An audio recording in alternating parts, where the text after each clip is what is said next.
Johann Rupert is one of the wealthiest individuals on the African continent. A white? Yes. Monopoly, show me a monopoly we've ever had. Just one, please. If somebody could show me one monopoly. I've tried my best, but I've failed. His fortune is measured in the tens of billions of dollars, and it sits across 3 separate holding structures, each built for a different purpose. One structure controls a group of European luxury brands. A second controls a wide spread of South African industrial and infrastructure interests. A third holds international investments based in Luxembourg. This separation is not incidental. It is the defining feature of how the Rupert family has managed wealth for close to 40 years. Rupert did not build a single company and grow it larger. He built a system for keeping global assets and domestic assets apart so that political risk, currency risk, and market risk in one part of the world could not directly damage the other. Understanding that system is the key to understanding how his wealth was built and why it has remained stable through decades of change in South Africa and in global markets. The origin of the family's capital goes back to the 1940s. Johann Rupert's father, Anton Rupert, founded a small company in the town of Paarl in the Western Cape, built around a single agricultural commodity. That company was named Voorbrand, and it later became the Rembrandt Group. The product this company processed and sold generated large and consistent cash flow for decades. Through the 1950s, 1960s, and into the 1970s, this business produced steady profit at a scale that few other South African industries could match. That cash became the seed capital for everything that followed. It funded the family's early diversification into wine and spirits, into banking, into mining interests, and into food and packaging businesses. Without the scale of income the single commodity produced in its early decades, the corporate expansion that came later would not have had the capital base to begin. By the late 1980s, South Africa faced a very different set of conditions. International sanctions, driven by opposition to apartheid, restricted the country's access to foreign capital and foreign markets. The value of the South African currency was unstable, and companies with assets tied only to the domestic economy carried significant risk. Johann Rupert had spent several years working in investment banking in New York, first at Chase Manhattan Bank and then at Lazar Frères, before returning to South Africa in 1979 to found Rand Merchant Bank. He joined the family business, Rembrandt Group, in 1985. Rupert then led a structural decision that would define the next 4 decades of the family's wealth. He proposed splitting Rembrandt Group into 2 separate entities. One entity would retain the family's South African assets, remaining exposed to the domestic economy and its risks. The other would hold every international asset the family controlled, based entirely outside South Africa. This second entity was incorporated in Switzerland in 1988 under the name Compagnie Financière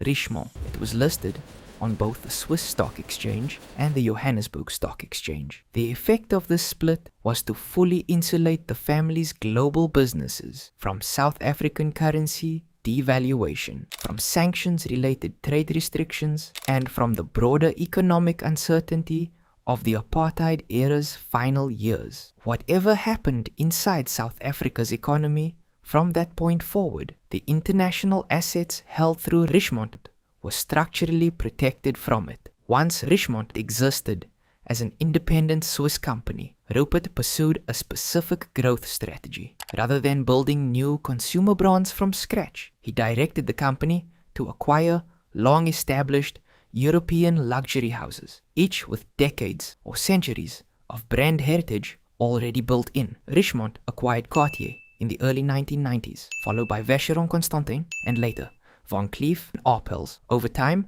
the group added Montblanc, Piaget, IWC, Jaeger-LeCoultre, Alfred Dunhill, and Chloe. This strategy mirrors an approach used by other major luxury conglomerates, where growth comes through acquiring brands that already carry deep customer trust and centuries of craftsmanship, rather than trying to build that trust from zero. The luxury watch and jewelry sector that Richemont operates in carries very high profit margins because customers are paying not only for the physical product but for the brand history attached to it. By the 2020s, Richemont had grown into one of the largest luxury goods groups in the world, generating tens of billions of euros in annual revenue. In 2024, Rupert stepped back from direct day-to-day management, and Nicholas Boss was appointed as the group's chief executive. Rupert remains executive chairman, and financial reporting from 2026 indicates he continues to maintain close oversight of the group's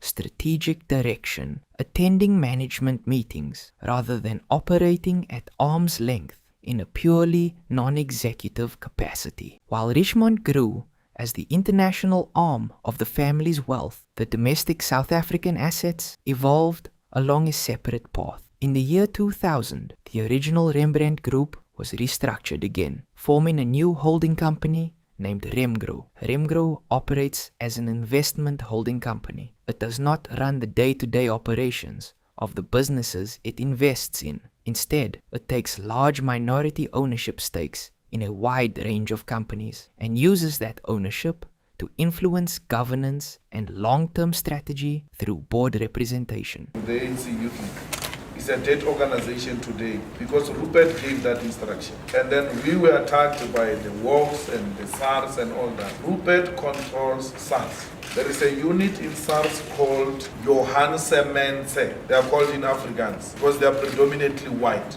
All those people attack any emerging small business. They don't care whether it's white or black. Any strong emerging business which is in direct contestation with what the Ruperts and them are specializing in, it will receive a huge consistent attack from SARS, not to help them to be compliant, but with an aim to close them down. You will see I'm the biggest target of that rabble-rouser, Mr. Malema. In fact, the first time I met him, he was in the youth league with that gentleman. And look how he's changed. Over the years, Remgro's portfolio has spanned private healthcare through Mediclinic, food production through RCL Foods, banking interests connected to First Rand and Rand Merchant Bank, and more recently, digital infrastructure through Community Investment Ventures Holdings, which controls the fibre network operators Vumatel and Dark Fibre Africa. This model allows Remgro to hold influence across multiple sectors of the South African economy without carrying the operational risk of managing any single business directly. A separate vehicle, Rene Investments, based in Luxembourg, was created in 2009 to hold the family's stake in BAT, a large international consumer goods group. As of 2026, Renet's portfolio carries a reported net asset value of more than 100 billion rand, making it a significant third pillar in the family's overall holding structure. Alongside Richemont and Remgro, Johann Rupert has built a public reputation as a private and reserved businessman, rarely appearing in extended media interviews and generally avoiding personal publicity outside of formal company events. That approach has extended to how the family's businesses operate. Major structural decisions are made quietly through board processes rather than through public announcements designed to attract attention. Across 4 decades, the underlying strategy has remained consistent: separate international assets from domestic ones to limit political and currency exposure, acquire established brands with existing customer trust rather than building new ones from the ground up, hold minority stakes across a wide range of industries rather than concentrating ownership in a single sector, and shift capital over time away from the business that generated the original fortune into long-term infrastructure, healthcare, and luxury goods holdings that carry more stable, long-term value. This structural approach, more than any single acquisition or business decision, is what has defined the Rupert family's position in both the South African and global economy since the late 1980s.